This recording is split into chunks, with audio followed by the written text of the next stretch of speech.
Wannsee, en los alrededores de Berlín, fue durante decenios una simple referencia geográfica. Después de la Segunda Guerra Mundial, este lugar se convirtió en el extremo suroccidental del sector norteamericano de Berlín. Durante mucho tiempo nadie supo que en Wannsee, en 1942, se anunció una de las más trágicas decisiones de los últimos siglos. Los hechos se conocieron en 1947 cuando Robert W. Kempner, uno de los fiscales de los procesos de Nuremberg, presentó al mundo las actas de la llamada Conferencia de Wannsee.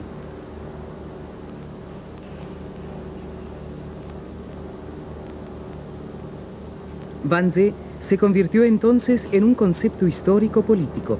El lugar de autos registrado en las actas lleva el nombre de esta casa, la villa.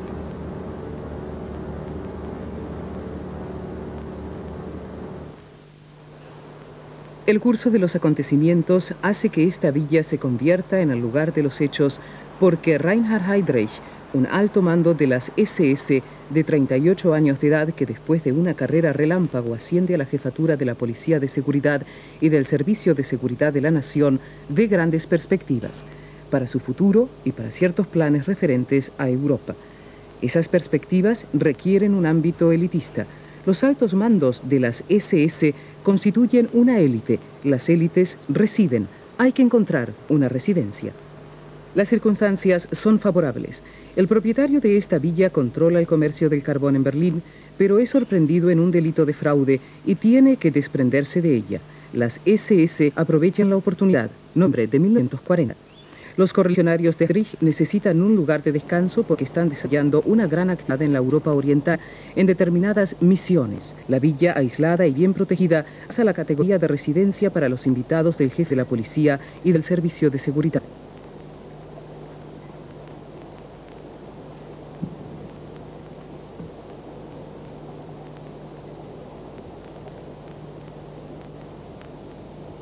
Heydrich es aquí el anfitrión de la conferencia de Wannsee.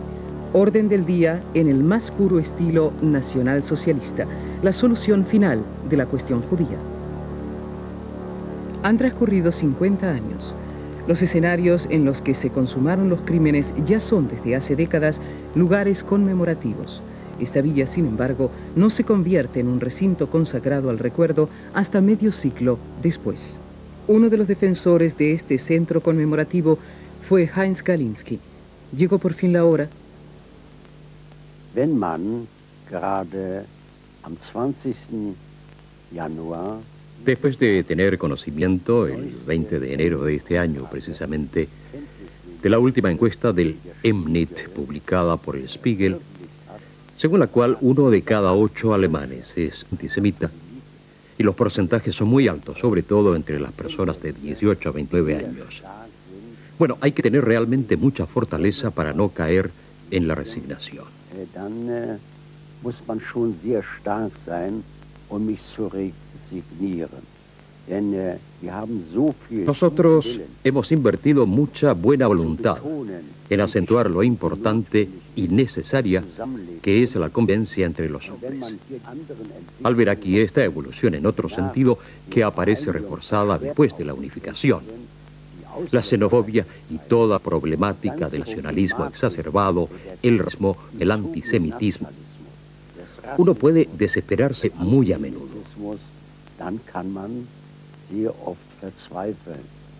Y la necesaria consecuencia que se deriva una vez más de todo ello es que los hombres tienen que aprender de la historia, tienen que saber lo que sucedió entonces y sacar las oportunas consecuencias. El hecho de que esta villa se vierta en un centro conmemorativo en el marco de un proceso histórico, una vez alcanzada la reunificación de Alemania, tiene que ser valorado como una de las consecuencias y como expresión de una coherencia interior.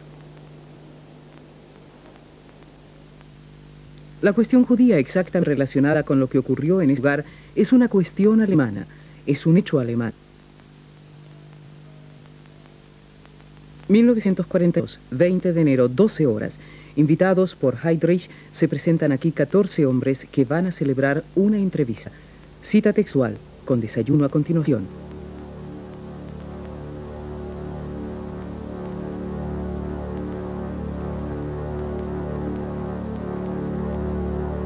Heydrich anunciará la solución final ordenada por Hitler a través de Göring. La burocracia estatal del Tercer Reich tiene que integrarse plenamente en la misión. Por eso se han reunido aquí sus principales dirigentes, 8 secretarios de Estado, altos funcionarios, la oficina principal de seguridad del Reich, con hombres como Eichmann y Freisler. 15 representantes de una raza dominadora con más de 150 años de pertenencia al partido nazi entre todos ellos. Heydrich te encomendará la misión denominada Solución Final de la Acción Judía.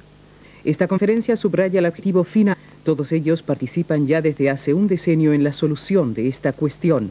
La misión no es nueva, pero sí sus dimensiones. Son especialistas capaces de consumar con nuevos medios aquello con lo que hace tiempo que se identifican, el genocidio de judíos de Europa. En estos momentos, todos ellos viven la euforia de los éxitos conseguidos en el frente bélico. A partir de ahora, en el frente judío, se llevará también a cabo una guerra relámpago. Están decididos a solucionar finalmente una cuestión en la que han trabajado activamente antes de reunirse en estas salas. ¿De qué se trataba?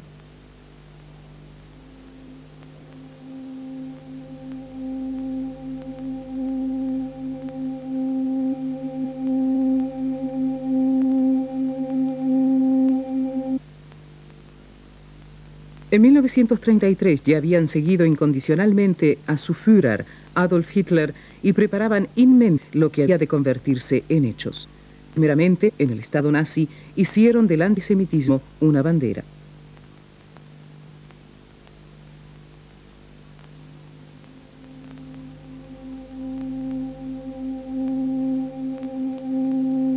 A continuación, paso a paso, los judíos fueron envilecidos y humillados públicamente. Se les despojó de sus medios de subsistencia y sus bienes fueron confiscados, con lo que los nazis consiguieron pingües beneficios.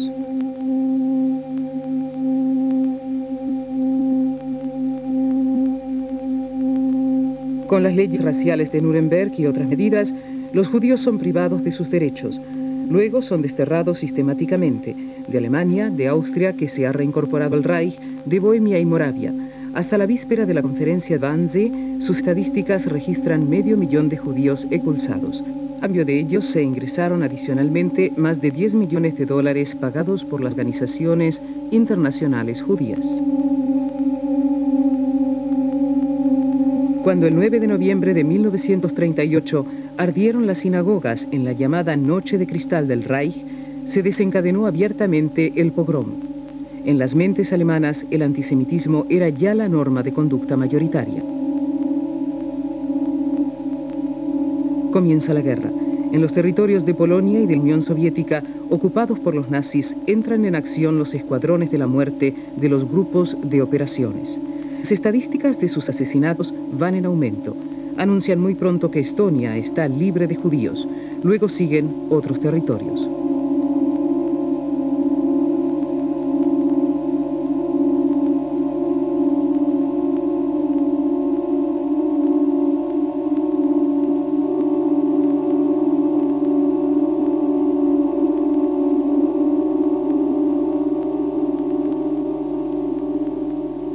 Cuando se reúnen en la conferencia de Wannsee, con desayuno a continuación, el balance de sus acciones ya se eleva a 500.000 de judíos asesinados. Enero de 1942. Todo esto no les basta a los burócratas de la muerte reunidos en Wannsee. Ni el número de asesinatos ni el ritmo mantenido. Su maquinaria no es lo suficientemente perfecta. Hay forcejeos en cuanto a las competencias y falta de coordinación. ¿Deben ser más lentos que los ejércitos victoriosos? Es necesario reorganizar las intrincadas secciones del aparato y trabajar con la disciplina de un Estado mayor. Así pues, los mandatarios del Estado del NSDAP, las SS y los ministerios del Interior y el Exterior se reúnen aquí, en esta sala, para trabajar en la solución de Gundissen. Este hombre, Heydrich, un alto mando de las SS, ya lo había expresado tempranamente con cierto disimulo, diciendo: para el problema global de los millones de judíos sería necesaria una solución global territorial. Y Eichmann, se encarga de redactar las actas de la conferencia.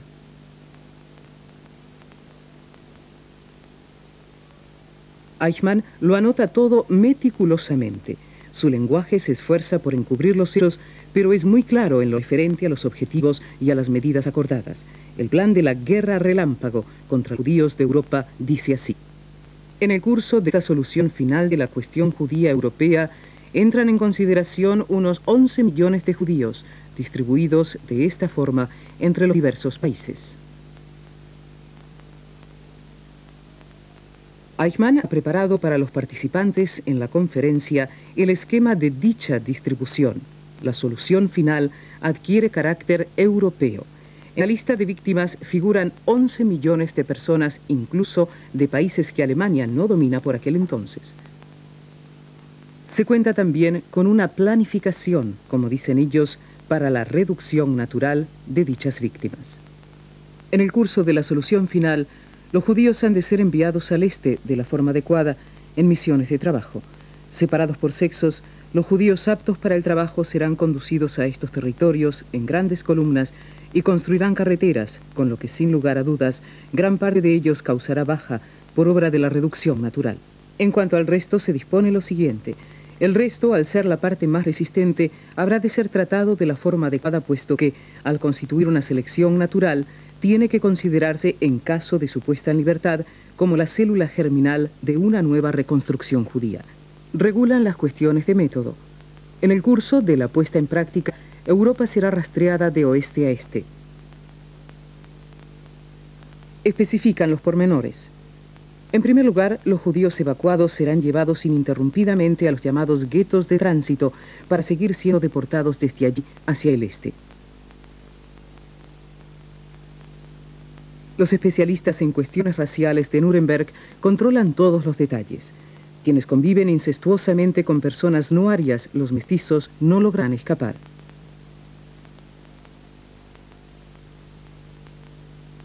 Todas las ruedas de la máquina de exterminar vuelven a estar encarriladas.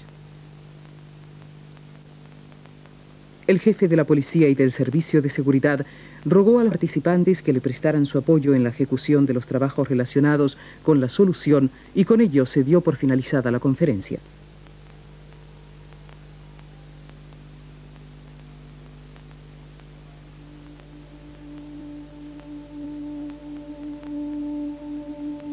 «15 folios, las actas de Eichmann, hora y media de conferencia. En Wannsee se rubricó el exterminio de un pueblo».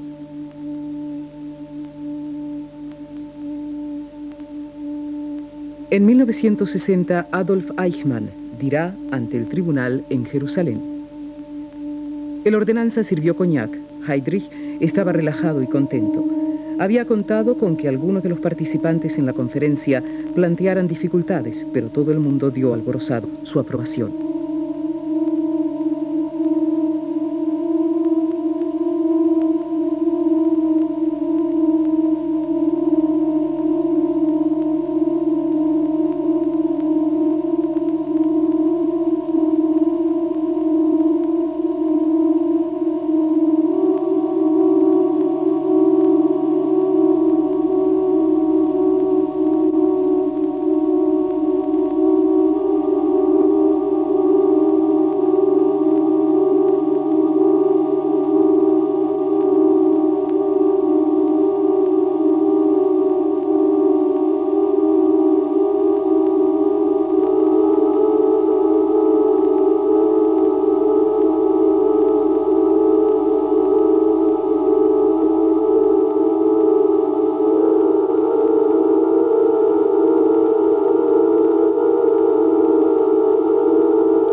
Varsovia, Vilna, Kopno, Riga, Łódź, Chełmno, Babi Yar, Majdanek, Treblinka, Sobibor, Auschwitz.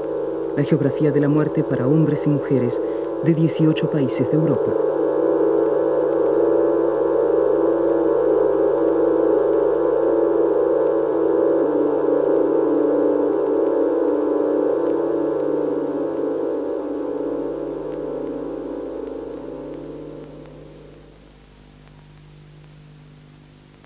El plan había previsto el exterminio de 11 millones de personas. Al finalizar la Segunda Guerra Mundial, habían sido asesinados 6 millones de judíos. Los supervivientes deben la vida a los ejércitos aliados.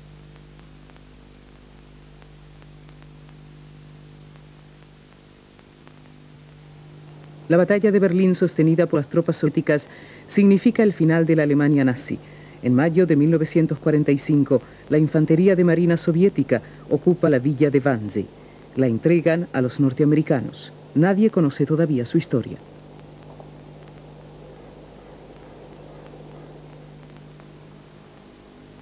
En el Berlín de posguerra, los edificios como el de Wannsee pueden prestar un buen servicio.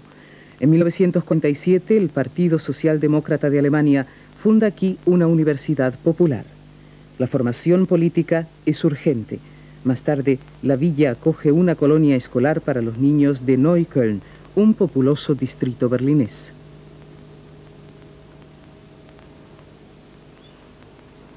En los años 60, un superviviente judío de Auschwitz, el historiador Josef Wulf, lanza la idea de crear en esta villa un centro de documentación. No resiente las dificultades que se avecinan. Se funda una asociación titulada Centro de Documentación Internacional para el Estudio del Nacionalsocialismo y sus Consecuencias. Conocidos científicos, políticos y publicistas fracasan en el intento de hacer realidad esta idea. Josef Wulf se desespera. En 1974 pone fin a su vida. Hoy en día resulta difícil comprender por qué hubo que luchar durante tanto tiempo. Será la historia quien responda a esta pregunta. También usted, Gerhard Schönberner, luchó en favor de este proyecto. ¿Tan grande fue la resistencia? Wulf dio su vida por conseguir algún progreso en este asunto y resultó imposible. No lo conseguimos a pesar de que contábamos con los nombres más famosos, con los más destacados intercesores y la promesa de una gran aportación económica por parte del Congreso Mundial Judío. Fue imposible llevar adelante el proyecto. Yo también formaba parte de ese círculo. Wolf murió trágicamente y yo proseguí su lucha. Me esforcé mucho realmente en mis contactos con todos los alcaldes presidentes. Siempre pueden alegarse razones de orden práctico, técnicas, pero yo creo que la forma de proceder con esta casa es sintomático de la forma de proceder con el pasado durante aquellos años. Hay que recordar que eran los tiempos de la Guerra Fría. Había otras prioridades políticas y no era una época en la que la crítica de las propias actitudes estuviera a la orden del día. Se trataba de la contribución alemana a la defensa. Los norteamericanos habían interrumpido de la noche a la mañana su programa de reeducación y, a instancias de Adenauer, habían empezado a sacar de las cárceles a los criminales de guerra. En aquellos tiempos, en la Alemania occidental, se produjo un regreso o una prosecución de la carrera de muchos altos funcionarios nazis en destacadas posiciones. Mucha gente tuvo la impresión de que volvía a hacer falta. Nosotros siempre luchamos contra la Unión Soviética, pensaban, y los norteamericanos han acabado por comprenderlo. Esto significa que no era el momento de conseguir que la gente se enfrentara de una forma crítica con su propio pasado.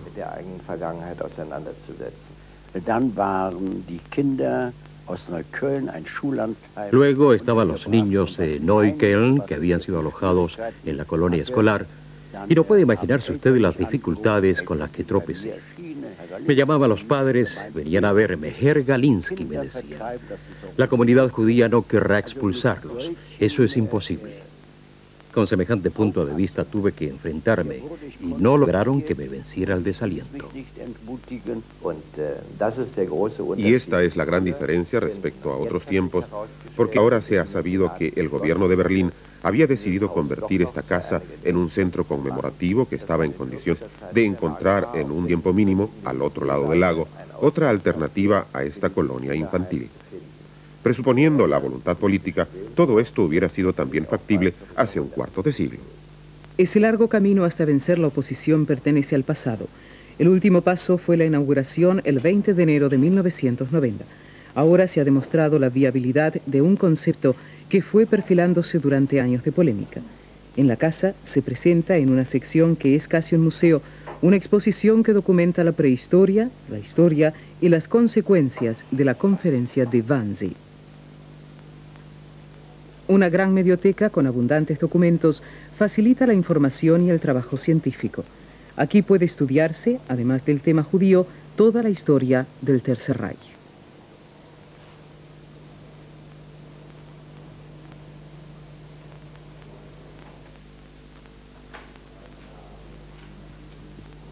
La sección pedagógica de la casa organiza cursos de formación sobre una amplia temática, incluso a niveles muy especializados.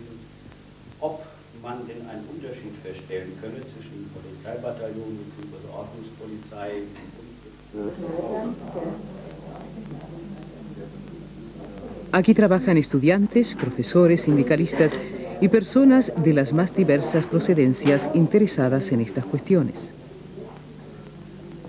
Se aprende la historia, se educa y se realiza una importante labor de divulgación.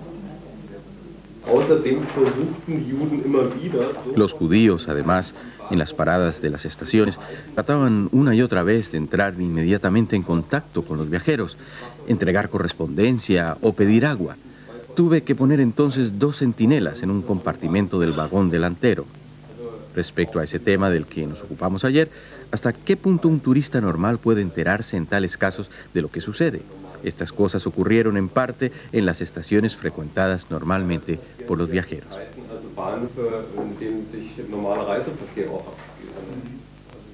¿Cómo ven el futuro los inspiradores de este centro conmemorativo? Lo que yo espero hoy en día de este centro es que se convierta en una casa de aprendizaje. Una casa de la democracia en la que no solo se muestren los hechos, en la que se discute y polemice sobre la razón por la cual en Alemania se llegó a tales extremos.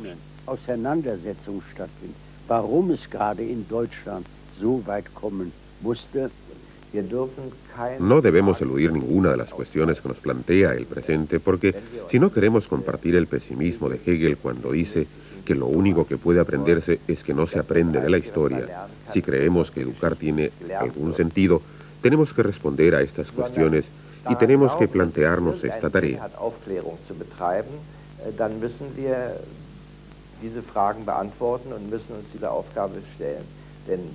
¿Qué sentido tendría, a la inversa, ocuparse del pasado si no nos impusiera de algún modo consecuencias o nuevos conocimientos respecto a nuestra forma de obrar y de pensar en el presente?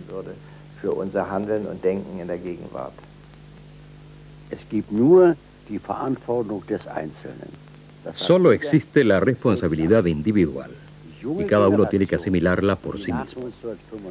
Las jóvenes generaciones y los que nacieron después de 1945 no pueden hacerse responsables de lo que ocurrió en el pasado, pero tienen que saber lo que ocurrió para sacar de ello las necesarias consecuencias. Puesto que es jóvenes, y esta es mi mayor preocupación, serán los ciudadanos responsables del mañana y de ellos dependerá la cultura política de este país. Und von ihnen wird es abhängen, wie einmal die politische Kultur in diesem Lande aussehen wird. Hay casas alemanas que conservan otras partes de la historia de esta nación. La de Goethe en Weimar, la de Lutero en Wittenberg, la de Beethoven, Einstein, Stauffenberg. Solo si les añadimos esta de Wannsee, entablaremos relaciones con la historia alemana. Seremos capaces de aprender de ella para conformar el futuro.